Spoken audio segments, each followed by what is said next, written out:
Thank you for joining us for the Weekend Edition. We are here with Ronnie Jackson, the new representative. Now, this isn't your first time in Washington. Tell me about how your medical experience as the chief medical advisor will help you in Washington. This morning, that neighbors say multiple law enforcement agencies surrounded this house that you can see behind me. In 2014, the area where they predict Kennedy and his boat to be would have been dry and look something like this. Over time, when the lake rose and all the trees and the shrubs were covered with water but stayed at the bottom of the lake. With only 12 feet deep in some places, it's the terrain that's making searching for Kennedy and using any type of sonar unit near impossible. At River Road, some of the changes being made are masks are required for students 4th grade and up. Buses are disinfected after every route, and windows are cracked for better ventilation. Today, peaceful protests took place in downtown Amarillo. News Channel 10 and myself were there for the protest and the march. Here is how it went and why people say they took part. This is the sound of protesters in downtown Amarillo. I've never seen anything like this in 40 years of living here.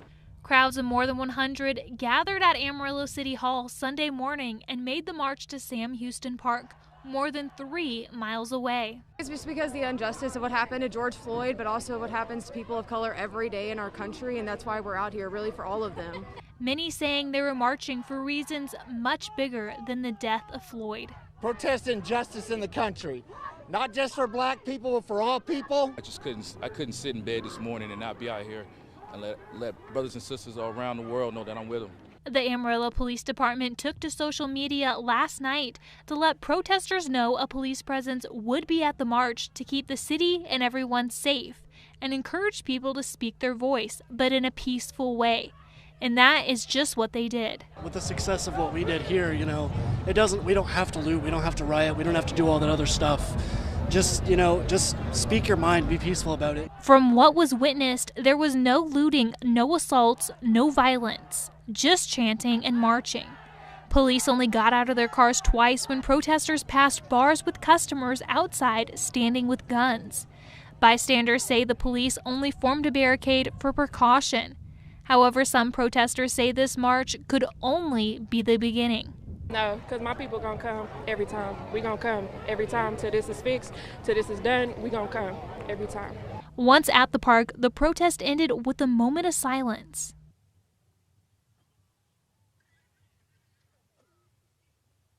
And then the singing of This Little Light of Mine.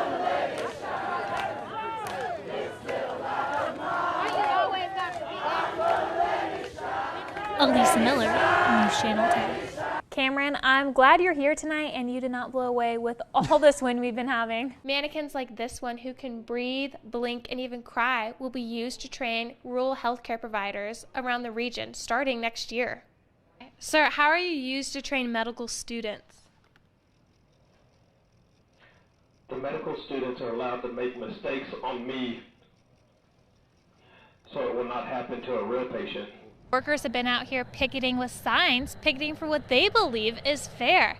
They've been picketing at the same time as workers for Sarco in Arizona. Cameron, my neck has really been hurting, and I think it's because this weather whiplash. We needed these goats when I was younger and my dad made us do yard work. Where were they then? Exactly, right? Poor grades and poor attendance. That is what nearly every school district says the reasoning is for having all students return to in-person classes. It's a decision that area school leaders and even some parents are having to make. As new cases of COVID-19 continue to rise in the Amarillo area, the worry of exhausting resources grows. Part of those resources is healthcare workers. If everybody can just walk into an ICU that are taking care of COVID, I think reality would hit you really hard. The more patients we lose, the more defeated that you feel. It's not a typical flu that we're fighting. This is definitely something more severe, more extreme, and it's exhausting. Soria says her and her team started off strong in March, but 7 months later, the demand is wearing on them.